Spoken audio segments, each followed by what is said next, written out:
Europe 1 Soir. 19h, 21h, Pierre de Villeneuve.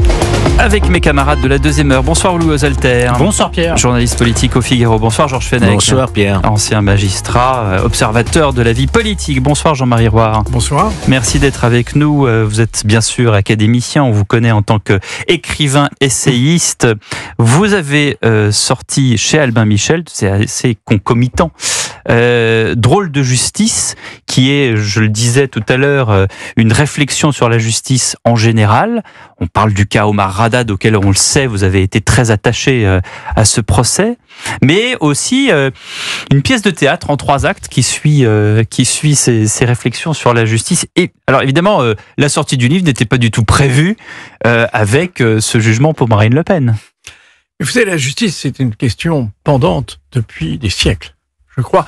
Et il ne faut pas oublier que il est resté dans l'inconscient collectif une idée extrêmement, une violence sourde vis-à-vis du pouvoir des juges. Parce que la prise de la Bastille, c'est quand même, c'est le premier acte, c'est contre la justice. La justice, il faut voir ce qu'est l'état de la justice, c'est-à-dire les gens qui étaient torturés, la fameuse question, et les gens qui étaient castrés après la condamnation, le chevalier de la barre, enfin bon, c'est pour des blasphèmes.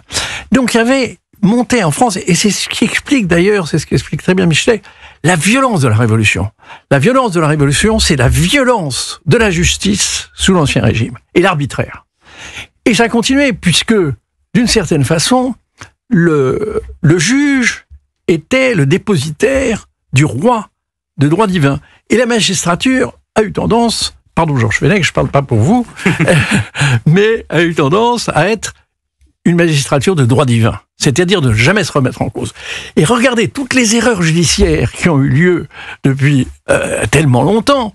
Est-ce que jamais un juge a fait un mea culpa? Non. Qui a fait la justice en France? Ce ne sont pas les magistrats. Ce sont les écrivains qui ont réparé les erreurs de la justice. C'est Voltaire dans l'affaire Sirven, dans l'affaire Calas, dans l'affaire du chevalier de la barre.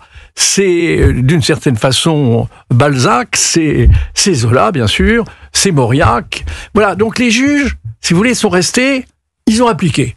Et sous Vichy, ils ont appliqué.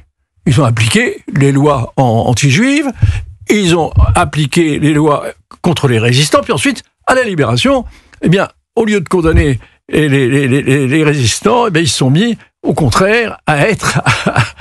C'était les mêmes qui avaient participé au procès de Riom qui ont jugé Laval et Pétain.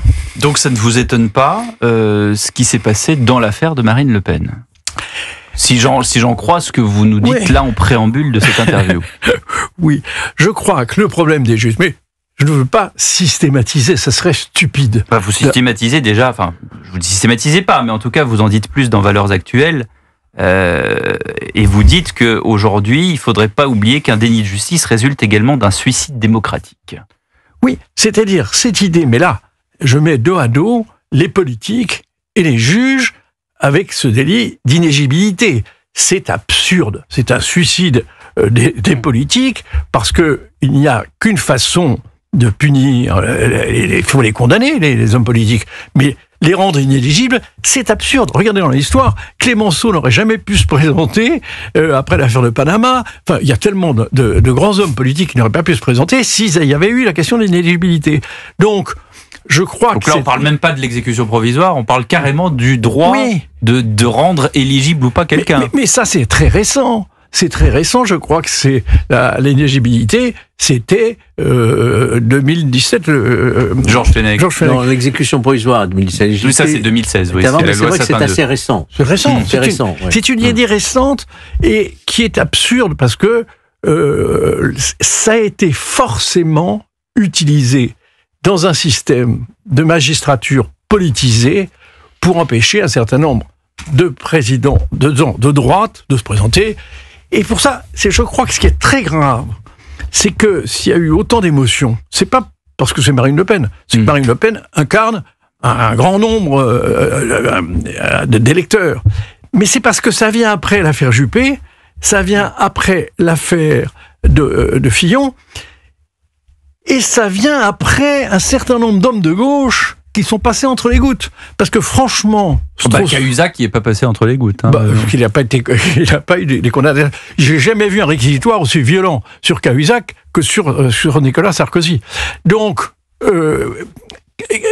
quelqu'un comme Strauss-Kahn, quelqu'un comme Julien Drey, et Dieu sait que le scandale de la Avnef, franchement, c'était pas piqué des hannetons. Donc les gens ont le sentiment que ça s'adresse uniquement aux gens de droite, qui a un désir des juges, et le mur des cons a crédibilisé cette affaire. Georges Fenech, votre avis là-dessus? Les juges ont gagné la partie. Il faut bien le voir, cela. Ce sont les juges qui ont toujours le dernier mot, quoi que vous fassiez. Et en plus, ils n'ont aucune responsabilité. Mais est-ce que c'est nouveau, ça ? Non, ils ont eu Mitterrand à travers Emmanuelli, à travers Bernard Tapie à l'époque, à travers l'affaire du Carrefour, le suicide de Bérégovoy. Ils ont eu Mitterrand. Ils ont eu ensuite Chirac, paf, condamné. Ils ont empêché finalement Sarkozy de pouvoir gagner la primaire. L'affaire Takedi dans plein débat. Fillon, ça a été vraiment la guillotine, la tête sur le billot, place publique. Il a été empêché de faire une campagne normale. Et maintenant, c'est Marine Le Pen. Ils font et ils défont les présidents, les élections présidentielles sans aucune responsabilité. Et le politique leur a donné ces instruments pour le faire. C'est bien ça qu'il faut voir. Par la crainte, par cette volonté de montrer qu'on lave plus blanc que blanc. L'affaire Cahuzac, je m'en souviens, tout de suite sur le perron d'Élysée, François Hollande, sans même le réfléchir, annonce la création du PNF, qui est devenu un parquet coupe-tête politique. Ça, on peut le dire. Regardez comment Monsieur Dupond-Moretti, pour lequel j'ai pas d'affinité politique, a traité le PNF de barbouze. C'est quand même pas rien, celui qui allait devenir ministre. Donc, on est dans un système de guerre permanente, de duel entre la justice et la politique, mais ce sont les juges qui gagnent. Qu'est-ce qui vous a donné l'idée de faire une pièce de théâtre, avec un président d'ailleurs je suis un auteur de théâtre très modeste, parce que c'est ma 3e pièce, et elles ont toujours tourné autour de problèmes qui étaient... Parce que la justice, on baigne dedans, de toute façon, parce qu'il n'y a pas que la justice donc institutionnelle, il y a toutes les injustices de l'histoire. Moi, je suis président, par exemple, du comité de défense des harkis, le prix Meyer, du général Meyer, qui a sauvé 300 harkis. Mais est-ce que vous ne croyez pas que les harkis, c'est une monstruosité historique?